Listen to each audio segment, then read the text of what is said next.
Welcome to KGC Royal Surabaya,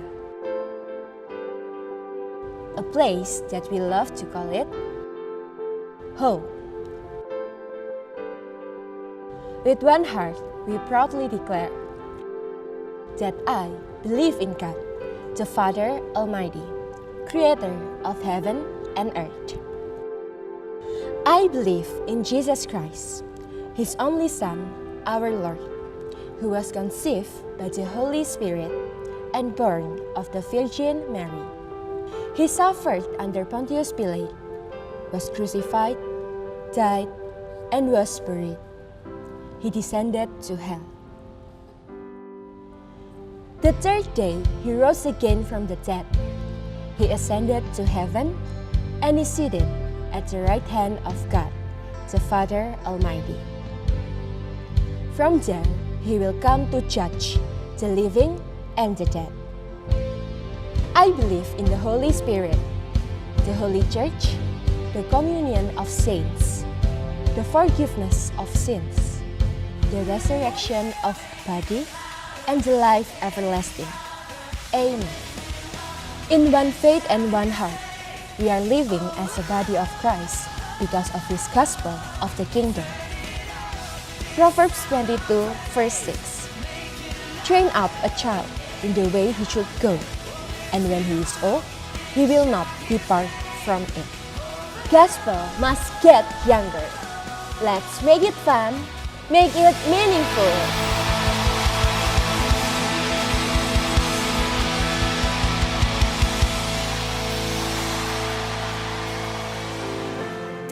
Mari kita sembah namanya.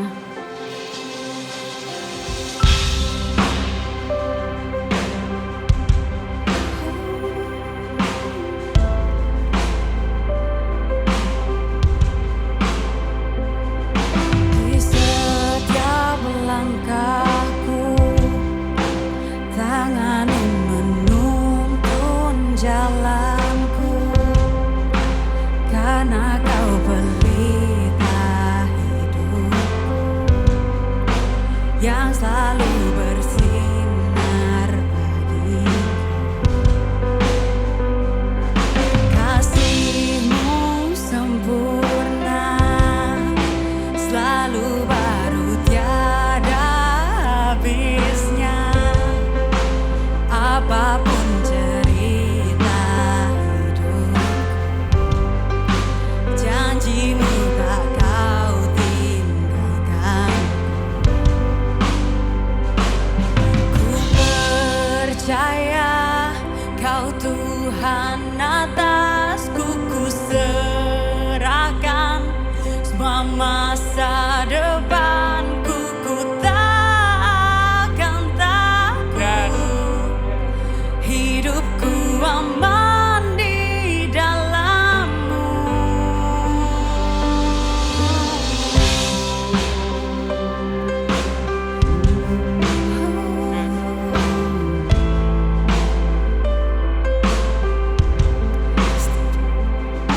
Di setiap jalanku, tangan-Mu menuntun langkahku, karena Kau pelita hidupku yang selalu bersinar dalamku. Janji-Mu sempurna, selalu baru tiada habisnya. Apapun cerita hidupku, janji-Mu tak Kau tinggalkanku. Ku percaya Kau Tuhan atasku, ku serahkan semua masa depanku. Ku tak akan takut, hidupku aman di dalam-Mu. Ku berjalan dalam kebenaran-Mu, sumber damai di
Yes.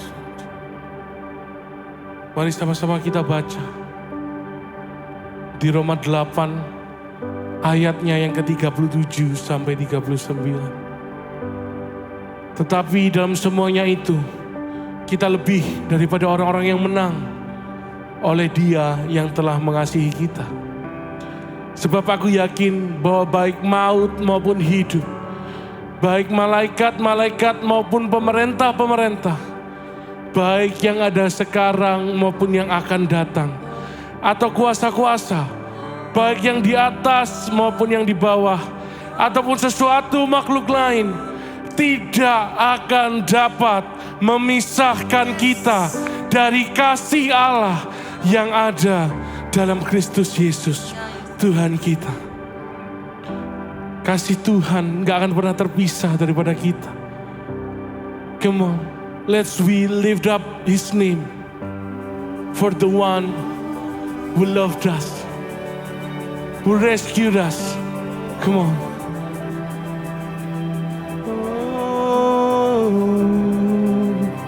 Let's declare this musicians. Come on. To the one who has rescued my soul, welcome me home. To the one who is Savior of all, I'll sing forever. To the one who has rescued my soul, to the one who has welcomed me home, to the one who is Savior of all, I'll sing forever. Sekali lagi. Who has rescued my soul, to the one who has welcomed me home, to the one who is Savior of all, I sing. Once again, let's sing. To the one who has rescued my soul, to the one who has welcomed me home, to the one who is Savior of all, I sing forever.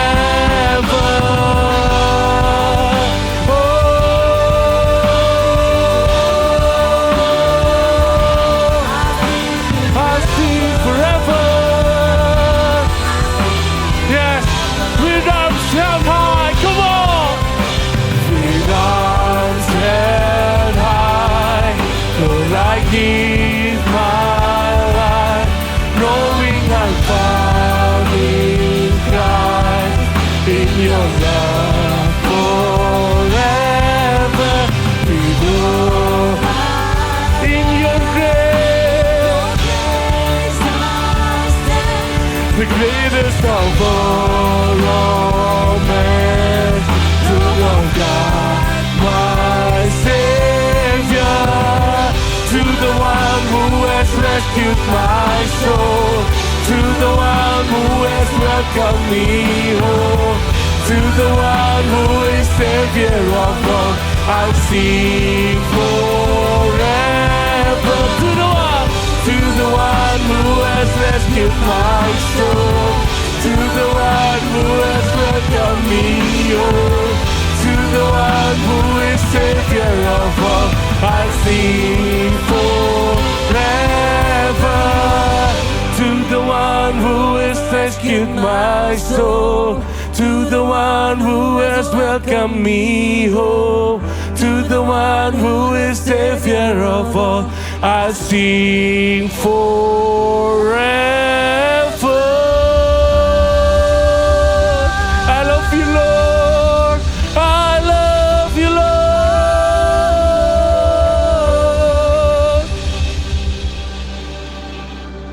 Terima kasih Tuhan atas berkat-Mu sepanjangnya Tuhan, di mana Engkau bisa menimbakan kami ya Tuhan tempat ini dengan keadaan yang selamat tanpa kekurangan suatu apapun ya Tuhan. Terima kasih Tuhan, kami bisa memuliakan nama-Mu, kami bisa meninggikan nama-Mu ya Tuhan. Itu semua berkat anugerah-Mu ya Tuhan yang besar untuk kami ya Tuhan. Dan tiba saatnya sekarang kami akan memberikan persembahan ya Tuhan. Kiranya apa yang kami berikan ini bisa memperluas kerajaan-Mu ya Tuhan. Dan jika setelah memberikan persembahan, kami akan mendengarkan firman-Mu ya Tuhan. Kiranya apa yang Kau berikan kepada kami bisa menjadi rema untuk kami sehari-hari ya Tuhan. Terima kasih Tuhan, kami sudah berdoa dalam Tuhan Yesus. Haleluya. Amin. Shalom Kak Gisian, gimana kabarnya hari ini? Luar biasa. Gak kedengeran nih suaranya nih. Shalom Kegisian. Oke. Nah, seperti yang aku udah bilang tadi ya. Sekarang kita mau memberikan persembahan. Oke. Dan persembahan yang akan kita lakukan hari ini ada 2. Yaitu persembahan misi dan persembahan umum. Persembahan ini nanti dibedakan di di bakinya ya. Nanti bakal ada tulisannya untuk persembahan misi yang mana dan persembahan umum yang mana. Dan juga nanti bisa dilakukan dengan 2 cara, yaitu melalui amplop atau baki yang ada disediakan oleh Asher, dan juga melalui QR yang nanti akan ditayangkan di depan. Oke. Nah, untuk teman-teman yang belum dapat amplop bisa mungkin angkat tangan biar bisa dibantu sama teman-teman dari Asher. Oke, mungkin ada lagi. Oke, udah. Nah, sambil kita memberikan persembahan, aku mau sedikit flashback ya untuk reminder dari firman yang minggu lalu yang disampaikan sama Ko Andre Setiawan, yaitu A Great Turbulence. Nah, yang bisa aku dapat nih dari firman yang disampaikan sama Ko Andre kemarin, yaitu mengenai panggilan kita sebagai orang Kristen nih. Kita semua percaya bahwa setiap orang itu memiliki panggilannya sendiri-sendiri, ya kan. Bahkan Tuhan Yesus pun yang turun ke dunia itu memiliki panggilannya, yaitu sebagai juru selamat untuk menebus semua umat manusia. Nah, kita pun memiliki panggilan kita sendiri-sendiri, dan aku pun nggak tahu kan panggilannya kalian itu ada di mana gitu. Itu sudah menjadi tugas kita masing-masing untuk mencari, untuk menganalisis sendiri diri kita mengenai panggilan itu. Dan itu tergantung dari sikap kita mau menggunakan panggilan itu seperti apa. Gitu sih mungkin yang bisa aku dapat dari firman yang disampaikan oleh Ko Andre. Nah, setelah ini kita bakal membaca untuk ayat yang akan dibahas oleh Ko Hizkia Setiawan. Aku minta teman-teman bisa bangkit berdiri biar kita bisa membacanya bersama-sama. Yaitu ada di Kolose 3 ayat 5 sampai 11. Oke. Kita bakal baca bareng-bareng ya guys ya. Oke. 1, 2, 3. Karena itu matikanlah dalam dirimu segala sesuatu yang duniawi, yaitu percabulan, kenajisan, hawa nafsu, nafsu jahat, dan juga keserakahan yang sama dengan penyembahan berhala. Semuanya itu mendatangkan murka Allah atas orang-orang durhaka. Dahulu kamu juga melakukan hal itu ketika kamu hidup di dalamnya. Tetapi sekarang buanglah semuanya ini, yaitu amarah, geram, kejahatan, fitnah, dan kata-kata kotor yang keluar dari mulutmu. Jangan lagi kamu saling mendustai, karena kamu telah menanggalkan manusia lama serta kelakuannya, dan telah mengenakan manusia baru yang terus-menerus diperbarui untuk memperoleh pengetahuan yang benar menurut gambar kaliknya. Dalam hal ini tiada lagi orang Yunani atau orang Yahudi, orang bersunat atau orang tak bersunat, orang barbar atau orang sakit, budak atau orang merdeka, tetapi Kristus adalah semua dan di dalam segala sesuatu. And please welcome Pastor Hizkia Setiawan. Cek. Thank you Dan. Mas Yul bisa di sini biar saya nggak sepi gitu. Silakan. Silakan. Boleh kasih tepuk tangan buat tim Present Worship hari ini. Luar biasa sekali. Luar biasa. Oke, Kegisians. Sebelum saya mulai, saya boleh minta Kegisians boleh maju satu baris saja. Tiap orang dimanapun saudara sedang duduk hari ini maju satu baris saja. Yuk maju satu baris supaya kita guyup gitu loh, supaya nggak terlalu jauh, oke? Boleh saya minta dengan hormat satu baris saja, tiap orang satu baris gitu ya. Thank you so much. Oke, nah itu udah dibilang tuh sama Ci Devi, home pastor di depan kan. Oke, thank you guys. Well, yang kabarnya hari ini luar biasa katakan haleluya. Yang agak-agak nggak luar biasa katakan oke lah. Oke, sekali lagi selamat buat Seva yang sempro. Aku takut salah ngomong ya. Semprotulation. Wah, dan Kristo juga sudah lolos. Woi, habis ini sarjana teknis ya? Sarjana bener gak sih? Sarjana teknis ya? Komputer dong, sarjana komputer. Ya, saya dulu punya temen ya, pagi ngambil komputer, malam dihukum dia. Jadi pagi ngambil komputer kan, malamnya dihukum. Bukan kuliahnya. Well, anyway. Siapa yang ingat, tadi kan sudah disinggung minggu lalu yang khotbah adalah Andri Setiawan. Kok Andri Setiawan di tempat ini? Great Turbulence judulnya. Kalau minggu pertama yang khotbah itu adalah Koko Ruben Apriliawan, ya kan? Yang minggu lalu kebukan drumnya luar biasa, menggoncang jiwa dan sanubari, ya kan? Gebukannya, gebuk aku, ya kan? Anyway, judulnya kece banget. Rule number 1, ya kan? Masih ingat? Rule number 1. Nah, waktu minggu pertama itu, Koruben ngambil ayat itu dari 2 Petrus 1 ayat 3 sampai 15. Jadi kesimpulannya kayak gini, saya nggak akan baca ayatnya lagi. Jadi kesimpulan gini, kita pada saat kita percaya penuh pada pribadi Kristus yang sudah menebus dan menyelamatkan kita, maka kita harus berusaha dengan sungguh-sungguh. Ya, terus hidup di dalam kebenaran firman Tuhan. Kita harus menambahkan iman kita, kebajikan, pengetahuan, penguasaan diri, ketekunan, kesalehan, kasih akan saudara-saudara, dan kasih akan semua orang. Nah, seluruh usaha ini itu didasarkan pada rule number 1. Apa itu rule number 1-nya? What God has done in our life. Itu dia. Jadi kita menambahkan pada iman kita itu segala sesuatu tadi, ya kan? Menambahkan kebajikan, pengetahuan, penguasaan diri dan segala macam. Itu bukan karena iman kita nggak cukup, tetapi justru Tuhan sudah bekerja di dalam kehidupan kita. Justru Tuhan sudah menyatakan kasih-Nya, menyatakan kuasa-Nya dalam kehidupan kita. Menyatakan karya keselamatannya dalam kehidupan kita. Maka kita dengan sungguh-sungguh menambahkan itu semua. Dengan dasar apa? Karena Tuhan sudah melakukannya semuanya di dalam kehidupan kita. Nah, jadi bukan didorong untuk mendapatkan keselamatan ya. Justru karena kita sudah mendapatkan keselamatan, kita terdorong untuk melakukan hal tersebut.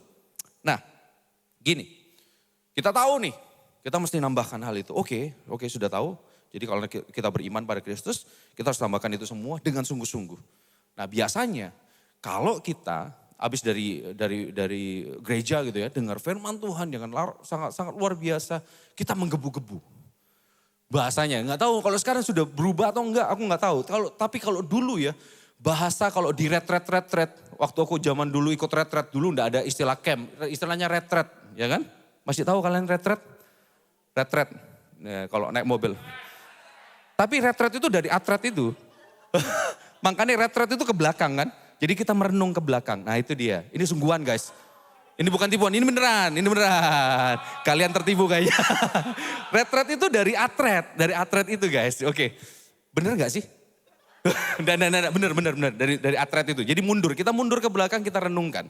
Nah, dulu ya, zamanku, istilahnya gini, kasih yang mula-mula. Pernah dengar? Jadi hidup kita itu dipenuhi dengan kasih yang mula-mula sehingga kita menggebu-gebu buat Tuhan. Kalau bisa dalam 1 minggu ada 7 hari, 8 hari kita ke gereja. Kalau bisa ibadah komuda kita pergi, ibadah roket kita pergi. Kalau ada WBI kita pergi juga. Apalagi konsumsi disupport by Maklip, Ailip gitu kan. Wah apalagi disupport, waduh itu sudah luar biasa sekali gitu kan. Tapi gini, pernah gak sih kita ngerasain kasih mula-mula, tetapi juga kita ngerasain kasih kita gembos. Kita sudah semangat, tetapi itu hanya bertahan 1 bulan, 3 bulan, 6 bulan, 1 tahun. Dan setelah itu, boom, hilang kemana? Pernah ngerasain kayak gitu? Pernah nggak punya temen, nih dulunya waktu roket rajin banget. Roket pelayanan segala macam penginjilan. Wah roket ada apa, kok nyumbang iya juga. Wah pokok sudah serahkan hidup buat Tuhan waktu roket. Waktu Rocky juga, wah yang lain belum berbahasa roh, dia sudah berbahasa roh selama mengejar Rocky. Ya kan, tapi apa yang terjadi ketika dia pindah ke kota yang lebih besar. Sebut saja Zimbabwe. Dia pindah ke kota yang lebih besar tapi ternyata apa? Hidupnya nggak karu-karuan. Pernah nggak sih ngalamin seperti itu? Pernah nggak sih punya teman yang seperti itu? Pernah ya? Nah pertanyaannya kayak gini. Pertanyaannya bukan bagaimana cara supaya kita tetap menggebu-gebu untuk Tuhan. Pertanyaannya bukan bagaimana caranya supaya kita tetap memiliki kasih yang mula-mula. Tetapi pertanyaannya mengapa kasih kita kalau namanya cinta itu selalu menggebu-gebu men. Jangan-jangan bukan cinta dalam hati kita. Jangan-jangan dalam hati kita itu bukan cinta Tuhan. Nah, pada dasarnya gini, iya, pusat kehidupan manusia itu ada dalam hati. Minggu kemarin aku sempat sharing sama teman-teman Bataku di sana kan. Pusat kehidupan manusia itu di dalam hati. Manusia selalu digerakkan oleh apa yang dicintai. Segala sesuatu yang dicintai manusia selain Tuhan, hal tersebut adalah berhala dalam hati. Gampangannya ya, kalau tak simpulkan. Kenapa kita tidak bisa konsisten untuk mengasihi Tuhan, melayani Tuhan. Kita sering ups and down. Kalau lagi ada masalah Tuhan tolong kita berapi-api untuk Tuhan. Dan ketika ada masalah lain kita down lagi, Tuhan tolong lagi ups and down. Kenapa seperti itu? Jawaban secara singkatnya itu ada berhala di dalam hati kita. Kita mencintai satu hal yang bukan Tuhan. Tanpa kita sadari, kita genggam itu, kita rangkul itu, kita peluk itu dan kita tidak pernah lepaskan. Sekalipun tampaknya kita bersaksi bahwa Tuhan menolong hidup kita. That's why minggu lalu Andre menyatakan seperti ini kan. Tuhan akan menggoncangkan hati kita sehingga seluruh berhala akan hilang. Dan yang tinggal tetap hanyalah Tuhan di dalam hati kita. Well, hari ini pasang mata, pasang telinga dan buka hati. Hari ini kita sama-sama fair-fairan. Saya akan fair-fairan hari ini. Saya akan buka hati saya juga. Dan saya minta saudara-saudara semua, KGCN di tempat ini buka hati. Dan kiranya Tuhan berkarya dalam hati kita hari ini. So, saya bagi aku bagi sermonku jadi dua bagian. Yang pertama adalah berhala hati. Yang kedua adalah pemurnian sejati. Oke, yang pertama, berhala hati. Ya perhatikan ayat 5-6 ya. Gini, karena itu, perhatikan ya. Matikanlah dalam dirimu segala sesuatu yang duniawi, yaitu percabulan, kenajisan, hawa nafsu, nafsu jahat, dan keserakahan. Yang sama dengan penyembahan berhala. Semuanya itu mendatangkan murka Allah atas orang-orang durhaka. Dahulu kamu juga melakukan hal-hal yang itu ketika kamu hidup di dalamnya. Nih, arahannya Paulus jelas. Matikanlah. Ini artinya gak boleh ada sisa. Ini artinya kamu gak boleh sungkan-sungkan. Gak boleh separuh-separuh. Matikanlah. Gak ada yang lain. Benar-benar dibuat gak berdaya. Tapi gini, apa sih yang perlu dimatikan? 5 hal tadi kan? Percabulan, kenajisan, hawa nafsu, nafsu jahat, dan juga keserakahan. 5 hal ini kan? Tapi gini guys. Ini bukan berarti, oke, hari Senin aku akan mematikan percabulan. Hari Selasa aku akan mematikan hawa nafsu. Hari selanjutnya aku akan mematikan nafsu jahat. Hari selanjutnya aku akan mematikan kecemaran. Enggak kayak gitu. Jadi 5 hal ini menjadi satu di dalam satu kesatuan yang namanya berhala. Jelas ya? Ayat yang kelima ngomong gini kan? Ayat yang ngomong tak ulangin lagi nih. Karena itu matikanlah dirimu segala sesuatu yang duniawi, yaitu percabulan, kenajisan, hawa nafsu, nafsu jahat, dan juga keserakahan yang sama dengan. Perhatikan, yang sama dengan, berarti 5 hal ini disimpulkan, dijadikan satu. Itu ada namanya penyembahan berhala. Gini, konsep berpikirnya harus dibalik. Gini ya, konsep berpikirnya gini. Konsep berpikirnya adalah Justru karena adanya penyembahan berhala dalam hati, maka kita melakukan percabulan. Kita menikmati kenajisan, kita terjerat hawa nafsu, kita mengumbar nafsu jahat, dan kita hidup dalam keserakahan. Ini dia. Karena ada penyembahan berhala di dalam hati kita, akhirnya kita melakukan 5 hal ini. Bukan kebalik. Oh ya, aku enggak pernah melakukan percabulan dan segala macam. Tetapi gini, ketika kita ada berhala dalam hati kita akan diseret untuk melakukan 5 hal ini tanpa kita sadari. Jadi gini, apa yang harus kita lakukan? That's why di tiap minggu di tempat ini, dasar kita ya, dasar KGC Royal, aku hampir ngomong KGC Sidoarjo. Hampir aja ngomong KGC. Abisnya ngeliat Doni sih soalnya. Aduh. Oke, karena Doni orang Sidoarjo soalnya maksudnya. Karena Doni orang Sidoarjo. Well anyway. Jadi gini, makanya di tempat ini, di KGC Royal Surabaya, kita selalu memberitakan Injil di mimbar ini. Kenapa kita harus memberitakan Injil di mimbar ini? Karena gini, pada dasarnya Injil diberitakan bukan hanya untuk mengubah perilaku, tetapi untuk menunjukkan betapa indahnya pribadi Tuhan, sehingga kecintaan kita pada berbagai macam pribadi, pada berbagai macam hal atau pribadi yang bukan Tuhan, itu berubah. Karena apa? Dengan Injil kita bisa melihat betapa indahnya Tuhan. Yang enggak indah kita tinggalin. Yang enggak bagus kita tinggalin. Makanya kelima hal itu pusatnya adalah berhala dalam hati. Justru karena ada berhala dalam kehidupan kita melakukan 5 hal tersebut. Percabulan, kecemaran, hawa nafsu, nafsu jahat, dan keserakahan. Well, mungkin KGCians bilang seperti ini. Ya enggak lah kok, terlalu jauh kayaknya Kohis kalau ngomong aku percabulan. Itu hanya dilakukan oleh beberapa orang yang tidak bisa menahan hasratnya. Itu hanya dilakukan oleh orang-orang yang terlalu serakah oleh kekuasaan dan angkara murka di dunia ini. Itu dilakukan oleh orang-orang yang berdasi. Sekarang padahal orang-orang yang di DPR tidak pernah pakai dasi kayaknya. Pakai batik tapi anyway. Ya, enggak, ini lain tapi ini lain. Saya enggak mau lanjut. Oke. Mungkin kita ngomong seperti itu. Secara moral, secara kesadaran yang tinggi, kita tidak akan melakukan 5 hal itu. Tapi kalau tadi aku ngomong bahwa itu semua dipengaruhi oleh berhala. Mari kita bedah lebih dalam.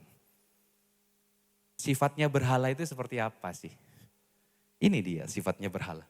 Berhala itu sifatnya adalah segala sesuatu yang awalnya kita anggap baik, semakin dalam perlahan-lahan berubah menjadi hal yang penting dalam kehidupan kita.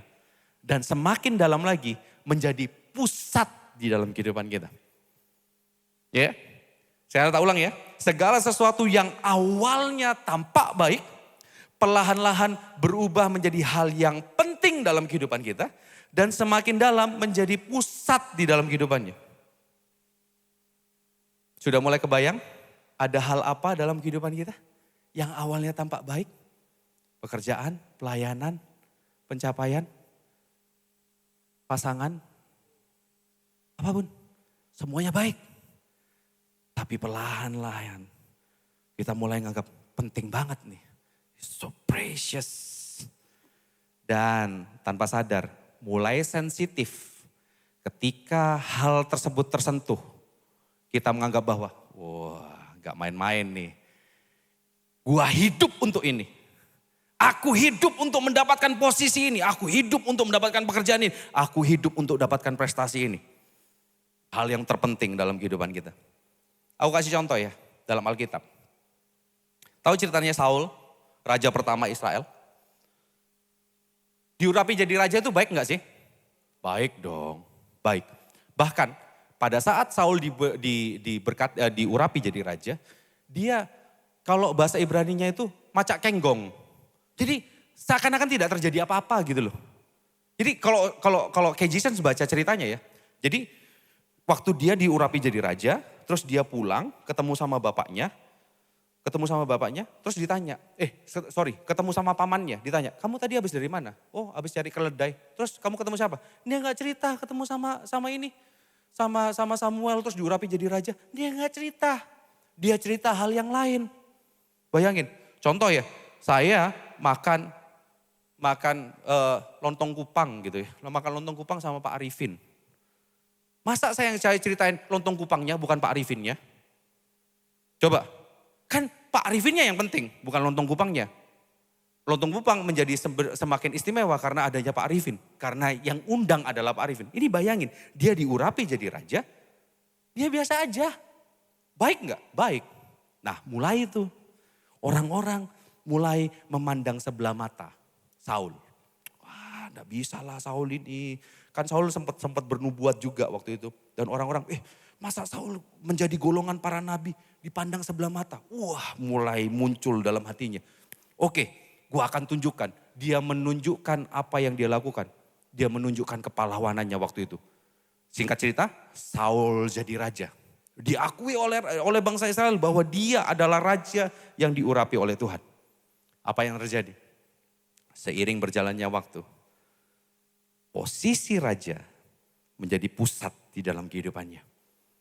Ketika ada satu orang, menurut dia, ini mengganggu banget nih. Dia akhirnya muncul kepahitan, muncul nafsu, muncul keserakahan dalam kehidupannya. Berawal dari apa? Waktu Samuel, waktu bangsa Israel akan berperang, harusnya yang berhak untuk membakar korban itu imam. Yang berhak membakar korban itu adalah Samuel. Tapi dia bakar korban sendiri. Dan setelah bakar korban Samuel baru datang. Jebret, baru sadar, Samuel gak apa-apa tadi orang-orang ini mendesak aku. Aku kan raja, aku bisa. Dia menganggap jabatan rajanya itu pusat dalam kehidupannya. Apa yang terjadi? Dia ditegur sama Samuel. Dan ditinggal pergi sama Samuel. Saul, apa yang dikatakan oleh Saul? Dia bilang gini, setidaknya kamu menunjukkan rasa hormatmu kepadaku. Saul menganggap bahwa posisi raja itu sangat penting dalam kehidupannya. Ada yang mulai kebayang hal apa yang hampir sama seperti Saul yang terjadi dalam kehidupanmu? Ada yang mulai kebayang kayak Egyptians? Belum ya? Supaya fair, tak kasih contohku. Kasih contohku ya. Ini kalau Saul kan berpuluh-puluh tahun yang lalu. Berapa puluh tahun lalu. Come on. Betama. Gak apa-apa orang timur. Macile. Gak apa-apa yuk. Oke. Beberapa waktu lalu tim media sosial kita itu menorehkan sebuah prestasi yang tidak pernah bisa dicapai oleh KJC 1.0. Apa itu? Enggak, belum pernah tercapai oleh KJC 1.0. Apa itu? Reelsnya, viewersnya ada embel-embel K. Iya kan? Bener gak? Diawalin dari kakak Doni. Wah kakak Doni, luar biasa. Ada K-nya gitu loh. Aku kecipratan juga, ada K-nya juga. Andre juga, Nancy, Pastor Nancy, tinggi banget. Ya kan? Luar biasa kan? Apa yang terjadi dalam kehidupanku? Beberapa waktu setelah aku dapat, kayaknya beda 1 minggu deh ketika aku sudah dapat K itu, 12 ribu anyway. Beberapa setelah itu, aku khotbah di Royal, ibadah jam 11. Ibadah jam 11 ada rilisnya juga, ya kan? Bayanganku adalah, ini pasti tembus ini. Hizkia sudah nikmatin K, aku pasti tembus nih, rilisnya pasti tembus. You know what? Rilisnya jadi, aku tunggu-tunggu tuh rilisnya tuh. Bagus juga. Muncul gitu kan, muncul rilisnya, aku tungguin. Petelengin, you know what, apa yang terjadi? 1 minggu berlalu, 1000 aja gak nyampe. Ini apa yang terjadi sama diriku ya? Aku pernah cerita ini waktu itu ada Arsel kalau nggak salah. Di kampusnya Arsel nih. Ya ingat ya Arsel ya, ada Doni juga. Aku simpan cerita ini sampai aku siapin khotbah ini. Wah, kayaknya aku mesti bongkar nih. Sampai akhirnya 1000 nggak nyampe cuy. Ya kan? Kepikiran dong. Viewers embel-embel K, bagus nggak? Baik nggak? Baik. Itu jadi penting buat aku. Dan tanpa sadar, itu jadi pusat buat aku. Aku khotbah supaya untuk mengejar K. Kalau bisa M. Seriously. Aku mengejar seperti itu. Dapat sesuatu?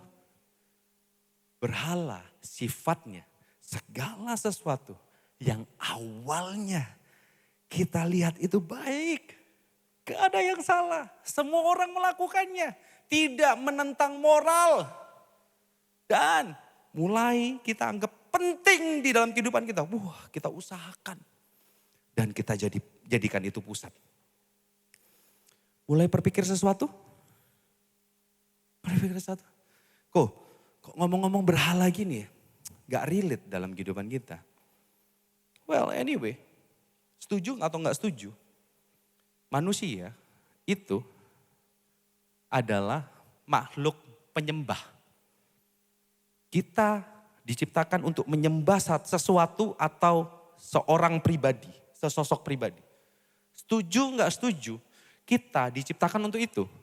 Kita diciptakan untuk pencarian kepada sebuah penyembahan. Ya kan? Nah, dari zaman dulu tuh, makanya kan banyak orang yang berusaha untuk menuju kepada Tuhan, mencari Tuhan. Mereka ketemu pohon besar, mereka menyembah pohon besar. Mereka ketemu batu besar, disembah. Bertahun-tahun disembah. Tiba-tiba jadi Sun Gokong gitu kan batunya.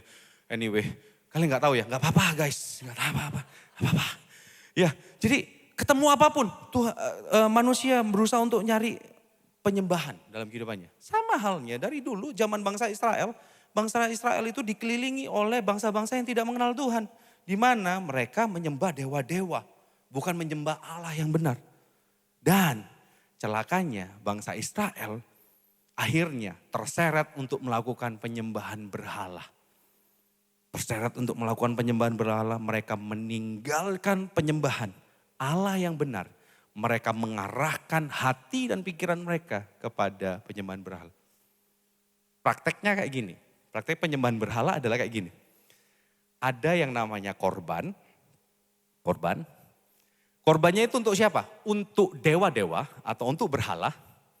Dan ditaruh di mana korbannya? Ditaruh di mesbah. Mesbah batu. Dengan harapan apa? Ketika aku memberikan korban kepada dewa-dewa, kepada berhala yang ditaruh di mesbah, di mana korban itu ditaruh di mesbah, dengan harapan hasil bumiku diberkati. Dengan harapan istriku subur. Dengan harapan anak-anakku tumbuh sehat. Dengan harapan semuanya apa yang aku lakukan dibuat berhasil. Itu dia. Ini praktek penyembahan berhala ya. Ada korban, korbannya diberikan kepada berhala. Diberikannya dengan cara apa? Ditaruh di mesbah dengan harapan ada hasil yang diinginkan. Nih ya. Tak relate kan dengan kejadian sekarang. Sampai hari ini. Kalau tidak, tadi kita sudah tahu ya sifat berhala itu seperti apa. Segala sesuatu yang baik berangsur-angsur menjadi hal yang penting dalam kehidupan kita. Dan tanpa kita sadari menjadi hal pusat dalam kehidupan kita. Dan tanpa kita sadari kita masuk di dalam praktek penyembahan berhala. Ayolah mana ada korban lagi. Mana adalah berhala, mana ada mesbah sekarang. Come on Gak ada hasil yang diinginkan, usahalah segala macam. Coba ya, tak bagi jadi dua. Biasanya nih ya, secara umum banget. Ada orang yang penuh dengan ambisi dan ada golongan ambisius dan ada golongan yang main alus. Golongan ambisius itu seperti apa sih? Gini ya, perhatikan ya. Korbannya adalah waktu bersama keluarga dan waktu saat teduh. Korbannya, berhalanya apa? Mendapatkan prestasi. Demi mendapatkan prestasi, mengorbankan waktu bersama keluarga dan waktu saat teduh. Mesbahnya di mana? Di kampus dan tempat kerja. Kamu taruh hidupmu di sana. Kamu tinggalkan keluarga, kamu tinggalkan saat teduh, kamu tinggalkan pelayanan, kamu tinggalkan faith circle. Kamu korbankan semua berhalanya supaya kamu berprestasi. Gak salah kan? Gak ada yang salah sama prestasi. Tapi kalau prestasi itu jadi pusat dalam kehidupanmu, itu berhala. Nangkap kan? Prestasi baik gak? Baik. Tapi posisi prestasi itu dalam hatimu apa? Hanya baik, penting atau jadi pusat? Kalau jadi pusat, kamu lakuin ini. Ya, mendapatkan prestasi, mesbahnya di kampus ini. Hal yang diinginkan, semakin dikenal dan networking yang semakin luas. Kalau aku gak gini, aku gak dikenal sama yang lain. Nanti gimana caraku aku bekerja? Ini untuk kepentinganku nanti waktu kerja. Are you sure? Are you sure? Ada yang lebih penting dari datang ke ibadah. Are you sure? Kepengurusan, apapun, itu lebih penting dari ibadah. Are you sure? Itu lebih penting dari faith circle-mu. Are you sure? Ini golongan ambisius. Agak sensitif nih. Agak sensitif. Sekali lagi, buka hati ya. Buka hati. Selanjutnya, golongan ambisius. Korbannya, waktu bersama keluarga. Berhalanya, pelayanan. Mesbahnya, komunitas. Mimbar. Harapannya diterima oleh semua orang. Diterima oleh semua orang. Ini tanpa kita sadarin. Kalau pelayanan itu baik gak sih? Baik dong. Apakah jadi yang terpenting dalam kehidupan kita? Atau jadi pusat dalam kehidupan kita? Pelayanan ini loh. SO, media sosial, usher, sound, PAW. Jadi pusat enggak dalam kehidupan kita? Jangan-jangan kalau ini diambil, gimana hidupmu? Goyang gak hatimu? Come on, come on. Oke, golongan-golongan ambisius yang mengejar sesuatu. Ada beberapa golongan yang main alus. Ini, korbannya adalah, selanjutnya main alus, peluang untuk maju. Ada peluang untuk maju, tapi enggak lah, tak korbanin aja, males nanti aja. Karena apa? Berhalanya adalah hidup tenang dan hidup nyaman tanpa ada tantangan. Gua mau hidup gua kisera-sera aja, lempeng aja. Gua pengennya seperti itu. Kalau bisa duit itu tumbuh dan tinggal metik. Mesbahnya, hobi, kasur, me time. Sindiran kita. Mesbahnya kita taruh sana. Dan harapannya, hidup kita dengan aku mengorbankan peluang untuk maju, artinya gak ada tantangan dalam kehidupanku. Ya hidupku aman-aman aja, wong gak ada tantangan kok. Padahal sebenarnya kalau ditaruh lebih dalam, dikorek lebih dalam. Asli nih, kamu takut toh atau kamu khawatir kan? Kamu takut hatimu tersakiti dengan penolakan kan? Coba. Kamu takut kalau bersinggungan dengan networking orang kan. Ketemu dengan orang baru dan segala macam. Nanti takut ditipu lah segala macam. Kamu hidup dengan masa lalu. Padahal Tuhan sediakan masa depan. Lagu yang tadi itu Vena bawain. Di setiap langkahku. Kita gak bisa ngeliat Tuhan. Yang kita lihat hanya berhala kita. Yang kita cintain hati kita. Hatimu gak takut untuk dihancurkan sama orang kan. Coba sih renungin. Kenapa kamu gak mau maju? Memang benar-benar peluangnya gak ada atau kitanya yang gak mau? Coba. Guys. Kita masuk mana? Coba renungin dulu. Golongan ambisius atau golongan main halus? Jujur. 50-50 aku. Kadang-kadang aku ambisius. Kadang-kadang seakan-akan aku jauh lebih bijak, padahal aku golongan main alus. Aku dua-duanya. Nah terus pertanyaannya, terus kita gimana? Kita harus gimana kok untuk menanggulangin ini semua praktek, kita tahu nih sifatnya berhala. Kita tahu praktek penyembahan berhala itu kayak gini. Sekarang ini gimana? Jawabannya adalah back to rule number 1. Coba baca Kolose 1 ayat 1 sampai 3. Tak bacain. Karena itu kalau kamu dibangkitkan bersama dengan Kristus, carilah perkara yang di atas, di mana Kristus ada, duduk di sebelah kanan Allah. Pikirkanlah perkara yang di atas, bukan yang di bumi. Sebab kamu telah mati dan hidupmu tersembunyi bersama dengan Kristus di dalam Allah. Ini dia. Ini yang harus menjadi dasar kita mematikan berhala dalam diri kita. Fokus utamanya pada Kristus. Fokus utamanya adalah perkara yang di atas, bukan yang di bumi. Yang paling penting di dalam kehidupan kita, yang menjadi pusat dalam kehidupan kita adalah Kristus sendiri. Gini guys, sadari berhala selalu menuntut korban supaya keinginanmu tercapai. Dan semakin dalam kita hidup dalam penyembahan berhala, semakin banyak korban yang harus diberikan. Tetapi Kristus tidak meminta korban pada kita. Justru dia yang jadi korban sejati untuk kita. Supaya kita masuk dalam rancangannya yang mulia. Guys, percayalah. Kalau kamu, apapun yang kamu anggap penting dalam kehidupanmu. Dan itu tentang perkara yang ada di bumi. Itu berhala guys. Itu berhala. Dan berhala selalu menuntut korban dalam kehidupanmu. Coba renungin. Berapa banyak hatimu dihancurkan. Berapa banyak hidupmu dikuasai oleh ketakutan dan kekhawatiran. Come on. Pikirkan yang di atas. Bukan yang di bumi. Yang di bumi hanya menuntut korban. Tetapi sesuatu yang di atas. Dia justru memberikan dirinya. Dia tinggalkan semuanya. Jadi korban untuk saudara dan saya. Gak ada yang lain.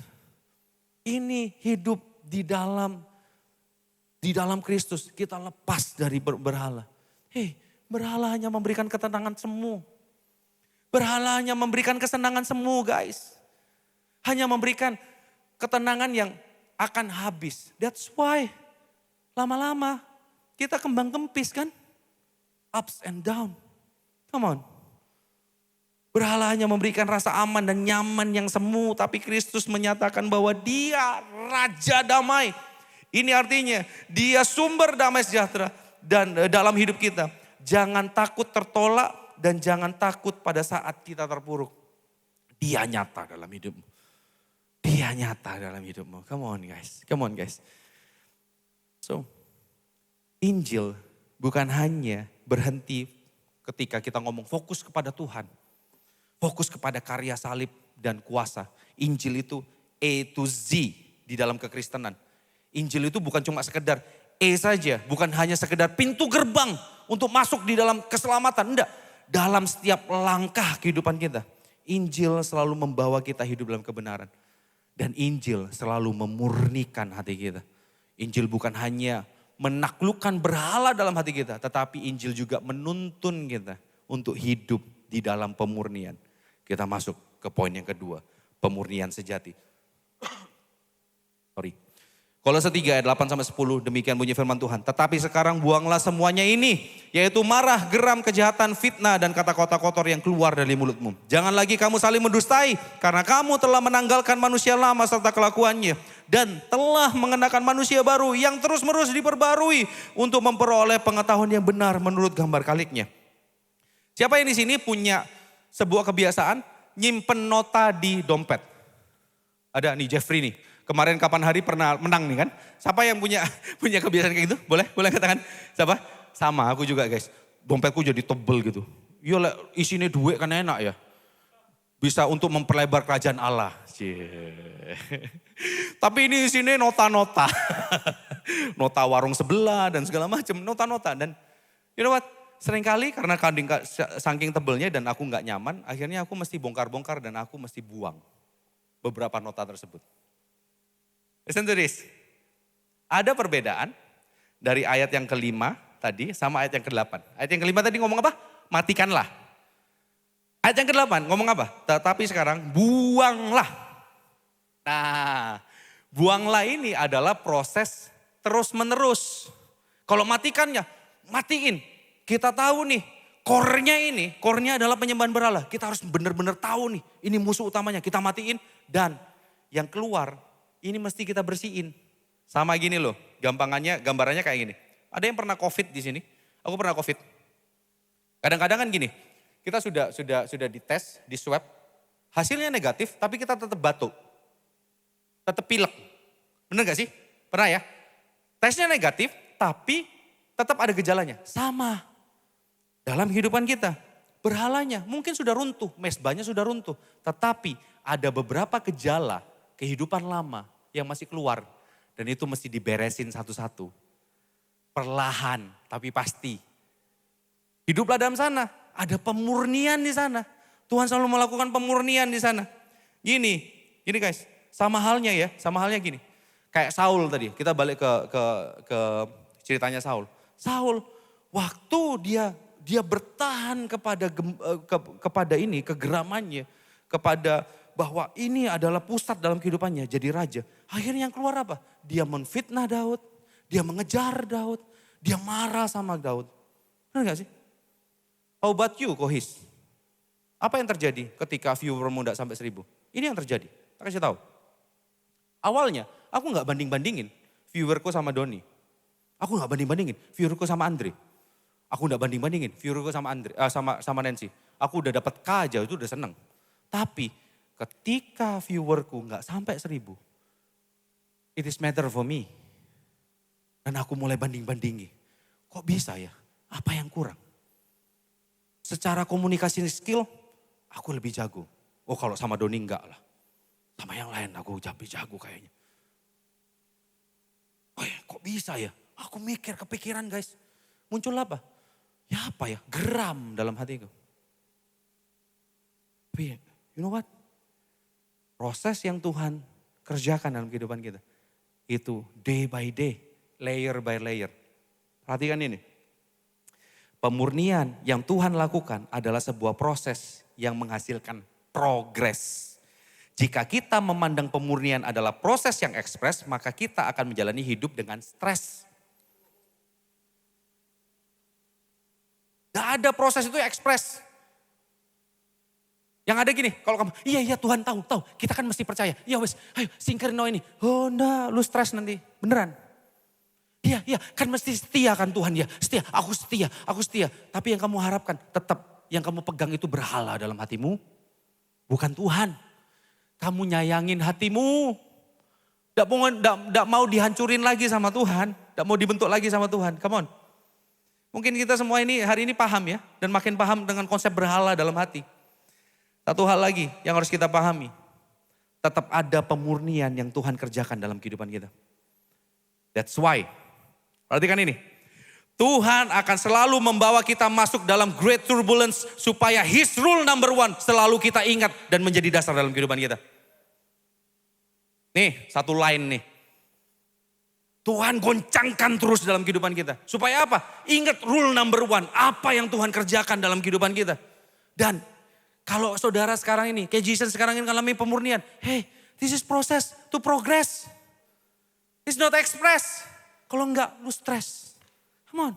Nah sekarang gini, sering tuh kita ngadepin tantangan, membuat kehidupan kita, lama kita keluar, aduh kok kayak gini banget ya hidup gue ya. Dan membuat kita berhala, kita keluar lagi. Aduh susah-susah, kita ketahuin, kita telaah, kita telisik, identifikasi. Ternyata keluar lagi, kita ngikuti ambisi kita ngikutin kenyamanan kita. Berhala hanya memberikan tuntutan pada kita guys. Tetapi Kristus memberikan penerimaan, kebebasan dan ketenangan yang sejati. Nah pertanyaannya, prosesnya gimana? Prosesnya gimana aku? Tadi kan sudah tak jabarin tuh. Praktek berhala itu seperti apa? Praktek penyembahan berhala itu seperti apa? Ini dia. Mari kita lihat. Supaya kita hidup di dalam proses yang menghasilkan progres. Kita harus menggunakan kacamata Injil dalam kehidupan kita. Supaya apa? Di dalam menikmati proses yang Tuhan kerjakan, pemurnian yang Tuhan kerjakan. Kita tahu Tuhan itu benar-benar kerja dan meneteskan Injil itu dalam hati kita. Dan kita disembuhkan. Oke? Sekarang buka ya, buka hatimu ya. Tak buka pelan-pelan. Ini. Yang pertama tadi apa? Berhalanya apa? Tentang orang-orang yang ambisius ya, golongan ambisius. Mengorbankan waktu bersama keluarga, ya kan? Jadi korban. Untuk apa? Untuk mendapatkan prestasi, berhalanya gitu. Mesbahnya di mana? Di kampus, dengan harapan semakin dikenal. Sudut pandang Injilnya seperti ini. Sudut pandang Injilnya seperti ini. Akan tetapi Allah menunjukkan kasih-Nya kepada kita oleh karena Kristus telah mati untuk kita ketika kita masih berdosa. Sudut pandang Injilnya seperti ini. Kita bukan hidup dengan apa yang kita kerjakan. Justru kita hidup dari apa yang Tuhan berikan dan selesaikan untuk kita. Aplikasi yang keluar adalah seperti ini. Kita belajar dan berkarya bukan untuk mengajar sesuatu dan membuktikan pada orang lain. Tetapi kita melihat bukti kasih Allah yang besar dalam kehidupan kita. Kejian belajar, kejian bekerja bukan untuk membuktikan pada orang lain. Stop, capek. Stop, keluar dari berhalamu. Hei, Tuhan sudah kasih-kasihnya begitu besar. Lihat Roma 5 ayat 8 ini. Akan tetapi Allah menunjukkan kasih-Nya kepada kita. Oleh karena Kristus telah mati untuk kita. Ketika kita masih berdosa. Berhala menuntut, kamu tunjukin dulu. Gua kasih apresiasi buat lu. Kamu mau cari hidup untuk apresiasi? Come on. Kamu membuang kasih Tuhan yang begitu murni dalam hidupmu? Ayolah. Lihat aplikasinya. Aplikasinya ketika kita bekerja, ketika kita belajar. Kita bukan lagi untuk membuktikan sesuatu pada orang. Tetapi karena kita menikmati kasih Tuhan yang begitu besar dalam hidup kita. Next. Ini dia. Berhalanya mengorbankan peluang untuk maju. Supaya apa? Kita hidup tenang dan nyaman. Berhalanya. Di mana? Kasur, hobi, kesendirian kita, me time. Dengan harapan hidup kita aman-aman aja. Tidak direcokin oleh apapun. Dengar ini. Janganlah hendaknya kerajinanmu kendor. Sudut pandang Injilnya ya. Biarlah rohmu menyala-nyala dan layanilah Tuhan. Sudut pandang Injilnya. Anugerah yang Tuhan nyatakan dan curahkan pada kita itu gratis. Tetapi bukan murahan. Hiduplah di dalamnya dan hiduplah untuk kerajaan Allah. Tuhan punya rencana dalam hidupmu. Hei, hidup kita bukan hanya jadi ya orang-orang yang pasif.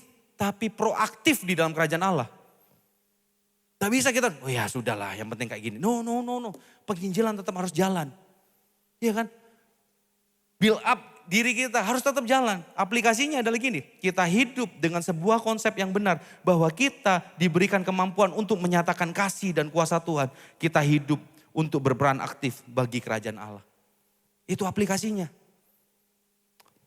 Sudut pandang ini, yang lainnya tadi ya, yang main halus ya. Sama aja nih, mengorbankan peluang untuk maju, korbannya seperti itu. Supaya kita hidup tenang dan tanpa tantangan itu berhalanya. Mesbahnya di mana? Hobi, kesendirian kita, me time kita. Dengan harapan hidup kita aman-aman aja. Dengarkan ini, sudut pandang Injilnya. Sampai masa tuamu, aku tetap dia. Dan sampai masa putih rambutmu, aku menggendong kamu. Aku telah melakukannya dan mau menanggung kamu terus. Aku mau memikul kamu dan menyelamatkan kamu. Jangan takut untuk melangkah. Karena kebenarannya kita terima secara utuh dan disertai secara penuh oleh Tuhan. Aplikasinya gimana? Cara keluarnya gimana? Kita melangkah dengan yakin. Bukan karena kita hebat. Tetapi karena kita tahu bahwa Tuhan yang menyertai kita. Sekalipun ada penolakan. Itu hanya membuktikan bahwa Tuhan selalu menopang kehidupan kita. Jangan takut sama penolakan. Jangan takut sama kegagalan. Ada Tuhan yang menopang kehidupanmu. Pun kita mengalami kegagalan dan penolakan. Kita mesti dihancurkan hati kita. Mungkin kita juga mengalami yang namanya pengkhianatan dalam kehidupan kita. Hei, itu hanya untuk menunjukkan bahwa Tuhan menopang kehidupanmu. Jangan takut. Berjalanlah. Berjalanlah. Jangan pegang berhalamu. Jangan jadikan itu pusat. Jadikan Kristus pusat. How about your life, Kohis? Apa yang terjadi dalam kehidupanmu dengan berhalamu yang viewers kah itu? Hari ini aku buka. Apa yang menjadi korbanku? Berjam-jam ngeliati media sosial untuk mendapatkan referensi khotbah yang bagus. Itu korbanku. Berhalanya adalah supaya khotbahku makin kece. Supaya viewerku makin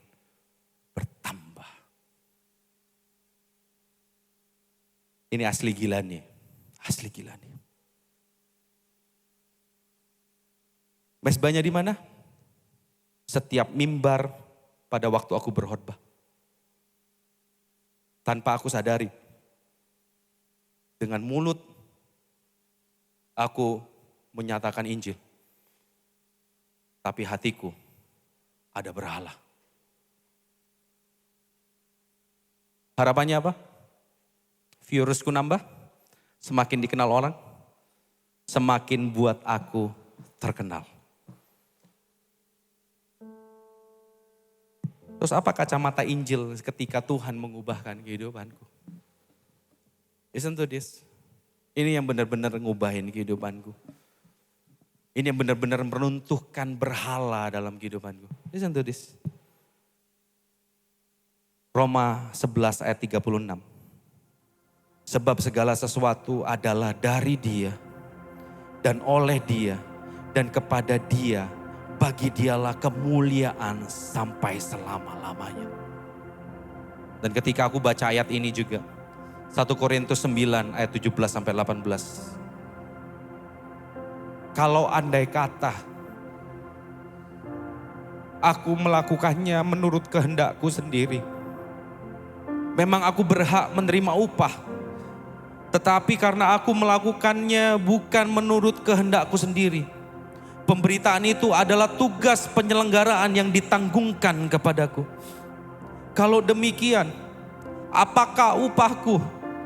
Upahku ialah ini, bahwa aku boleh menyatakan Injil tanpa upah, dan bahwa aku tidak mempergunakan hakku sebagai pemberita Injil. Pemberitaan Injil yang aku lakukan bukan untuk kepentinganku dan nama besarku, tapi supaya nama Tuhan semakin besar dan dimuliakan melalui kehidupanku. Aplikasinya dalam kehidupanku, ini yang Tuhan murnikan dalam hatiku. Memandang semua orang percaya, memandang semua pemberita Injil adalah rekan kerjaku. Menjadi pemberita Injil bukan sebuah karir dalam kehidupanku, namun sebuah panggilan Tuhan yang telah Tuhan tetapkan di dalam kehidupanku. Magicians, kenapa aku begitu gamblang memberitakan ini? Karena ini adalah berita tentang pembebasan. Hidupku bebas. Aku tidak tertuduh oleh apapun lagi ketika aku berkhotbah. Fokusku hanya apa yang Tuhan ingin sampaikan. Injil kerajaan Allah saja yang aku sampaikan. That's why sampai sekarang aku memberitakan Injil. Bukan karena aku hebat, bukan karena karirku bagus, bukan karena aku diberikan kesempatan di tempat ini, bukan. Tetapi karena apa yang telah Kristus kerjakan di dalam kehidupanku. Amin. Kristus yang sama itu juga mau membebaskan kamu hari ini. Membebaskan kamu dari ketakutan, membebaskan kamu dari keraguan, membebaskan kamu dari kekhawatiran, membebaskan kamu dari kesombongan, dari keserakan, dari apapun itu. Kristus yang sama yang akan membebaskan kamu. Saya tidak memberitakan soal Hizkia yang hebat di tempat ini. Tapi saya memberitakan Kristus yang hebat di dalam kehidupan Hizkia untuk kamu. Kristus yang sama akan bekerja di dalam kehidupanmu. Guys, hari ini Magicians, aku mengundang semua Magicians untuk masuk dalam pemurnian di dalam Injil. Listen to this. Panggilan hidup dalam Kristus adalah panggilan untuk mati bagi diri sendiri dan hidup bagi Kristus. Dia yang empunya hidup kita. Dia Allah yang berkuasa dengan kekuasaannya. Dia tidak pernah memerintah dengan semena-mena supaya justru membawa kita hidup di dalam anugerahnya. Ayat yang terakhir, Kolose 3 ayat 11 ngomong seperti ini. Dalam hal ini tiada lagi orang Yunani atau orang Yahudi, orang bersunat atau orang tak bersunat, orang barbar atau orang skit, budak atau orang merdeka. Tetapi Kristus adalah semua di dalam segala sesuatu. Kristus adalah semua di dalam segala sesuatu. Artinya Kristus adalah hidupmu. Jadi dalam setiap perjalanan hidup kita, Dia berjanji akan menyertai. Bahwa bahkan di ujung kehidupan kita pun Tuhan sudah genggam kehidupan kita dengan anugerahnya. Amin. Apa alasan kita takut lagi? Kalau kita takut, jangan-jangan yang terpenting dan menjadi pusat dalam kehidupan kita bukan Kristus lagi. Karena Kristus memberikan harapan. Jangan-jangan yang terpenting dalam kehidupan kita dan menjadi pusat dalam kehidupan kita bukan pribadi Allah, justru Allah yang kita bangun sendiri dalam kehidupan kita. Karir gak akan nyelamatin kamu. Ketenaran gak akan nyelamatin kamu. Pasangan tidak akan membuat kamu bahagia anyway. Apapun itu. Pandang Kristus. Bukankah dia datang? Justru dia memberikan korban yang sejati. Kamu gak perlu korban lagi. Yang kamu perlu hanyalah kamu kasih hidupmu. Dan biarkan Tuhan memurnikan kita hari ke hari. Purity hits. Kemurnian yang terus menghantam kehidupan kita. Pemurnian yang terus menerus mengubah kehidupan kita. Menggugah hidup kita. Hari ini, aku gak tahu berhalamu seperti apa. Tapi satu hal yang tahu. Kamu gak perlu bawa korban untuk hidupmu lepas dan mendapatkan ketenangan. Dia korban yang sejati. Renungkan, tundukkan kepala. Sama-sama kita merenung hari ini.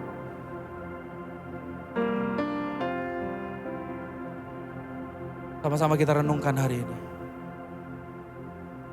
Apa yang selama ini mengganggu pikiranmu? Apa yang selama ini tidak ada satu orang pun yang dapat menghalangi kamu terus bekerja sedemikian rupa. Tapi tanpa disadarin, semakin jauh kamu melangkah, semakin jauh kamu berkarya, bekerja, tapi semakin jauh juga kamu dengan Tuhan. Atau kamu tidak kemana-mana, kamu tetap tinggal di tempat. Tapi justru kamu tidak menghidupi panggilan Tuhan di dalam kehidupanmu. Kamu skip semuanya. Just open your heart. Open your heart. Jesus. Dia mengasihimu. Dia mengasihimu. Dia mengasihimu. Dia mau bentuk hidupmu. Dia mau bentuk hidupmu. Dia mau murnikan hidupmu. Jesus. Oh Jesus. Oh Jesus.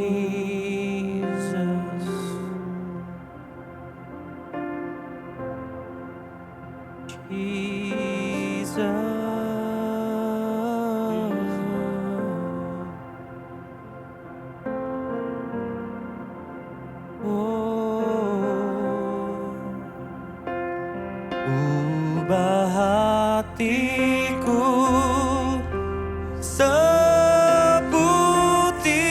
hatimu, setulus salibmu, kasihmu Tuhan. Biar mataku seperti matamu, pancarkan kasihmu. Ku mau jadi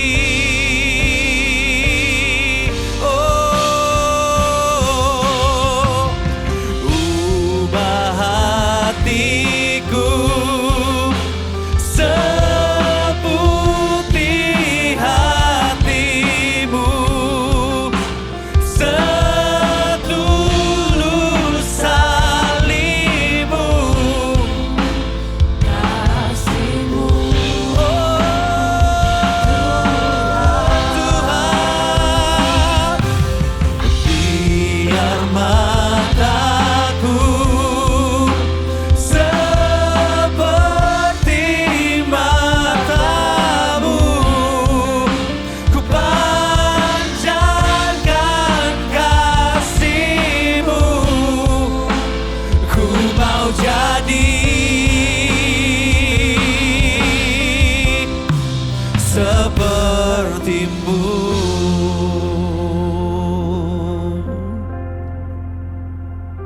Seberapa banyak dari Kejisian hari ini saya tidak akan jabarkan sedemikian rupa, tapi saya yakin dan percaya Tuhan bongkar hati setiap kita hari ini. Dengan segala keterbatasan saya menyampaikan message ini. Tapi saya tahu bahwa Roh Kudus itu jauh melebihi akal dan jauh melebihi kata-kata yang bisa saya sampaikan buat kalian semua. Hari ini, seberapa banyak hati yang terbongkar dan mau menyerahkan seluruh kehidupan, ketakutan, sombonganmu, apapun yang Tuhan bongkar hari ini. Yang selama ini ada hal-hal yang tanpa kamu sadari itu jadi pusat dalam kehidupanmu. Kamu mempertahankan hal itu sedemikian rupa dan justru itu menghancurkan kehidupanmu, membuat kamu berputar selalu kayak gitu terus. Hidupmu selalu gitu terus, ups and down, apapun itu. Hari ini, dimanapun kau berada, taruh tanganmu di dada. Taruh tanganmu di dada. Siapapun kau hari ini. Jika Kristus bukan lagi jadi pusat dalam kehidupan. Hidup kita hancur guys. Karena dunia selalu menuntut korban dalam kehidupan kita. Tuhan, ini kami Tuhan. Kami minta ampun. Kalau kami menjadikan karir kami, studi kami, keluarga kami, pasangan kami, bahkan pelayanan kami Tuhan. Mimbar ini, apapun yang kami kerjakan hari ini, itu jadi pusat di dalam kehidupan kami. Kami minta ampun Tuhan. Roh Kudus, hari ini jika Engkau yang membongkar hati kami, Engkau yang menghancurkan setiap berhala dalam hati kami. Kami percaya Engkau pula yang sanggup memulihkan hati kami. Hari ini aku berdoa dalam nama Tuhan Yesus. Pulihkan hati kami Tuhan. Pulihkan hati kami dengan kasih-Mu. Biar kami mengerti lebih dalam bahwa Engkau mengejar kami sedemikian rupa. Bukan karena Engkau kurang kerjaan Tuhan. Tetapi karena begitu Engkau mengasihi kami. Begitu Engkau menginginkan kami hidup di dalam rancangan-Mu. Nyatakan rancangan-Mu itu. Kami buta, kami bodoh, kami gak tahu Tuhan. Roh Kudus pimpin kami. Biar kami melihat keindahan Injil-Mu dalam setiap kehidupan kami. Kami ucap syukur Tuhan. Biarlah hidup kami menjadi dupa yang harum. Apapun yang kami kerjakan. Karena kami tahu bahwa Allah sudah mengasihi kami. Kami sekolah, kami kuliah karena kami tahu Engkau menyertai kami. Kami berkeluarga karena kami tahu Engkau yang menopang seluruh kehidupan kami. Kami pelayanan Tuhan, apapun yang kami kerjakan, jadi asyir, jadi media sosial, jadi sound, jadi PAW tim, jadi SO, jadi apapun. Karena kami tahu bahwa Engkau mengasihi kami dan hidup kami hanya untuk menyatakan Injil Kerajaan. Dasar kehidupan kami bukan apa yang ada di dunia, tapi kami memikirkan apa yang di atas. Murnikan hati kami terus Tuhan, biar purity hits benar-benar nyata dalam kehidupan kami. Aku selesai berbicara Tuhan, aku selesai menyampaikan message ini. Tapi aku yakin dan percaya Roh Kudus terus bekerja dalam setiap hati kami. Mengubahkan hati kami dan memurnikan hati kami. Mengucap syukur padamu, Bapa kami yang sangat baik. Bapa kami yang sangat baik, yang mengasihi kami. Ucap syukur padamu Tuhan. Segala pujian, segala hormat hanya bagi nama-Mu. Dalam nama Tuhan Yesus kami sudah berdoa dan bersyukur. Haleluya. Amin.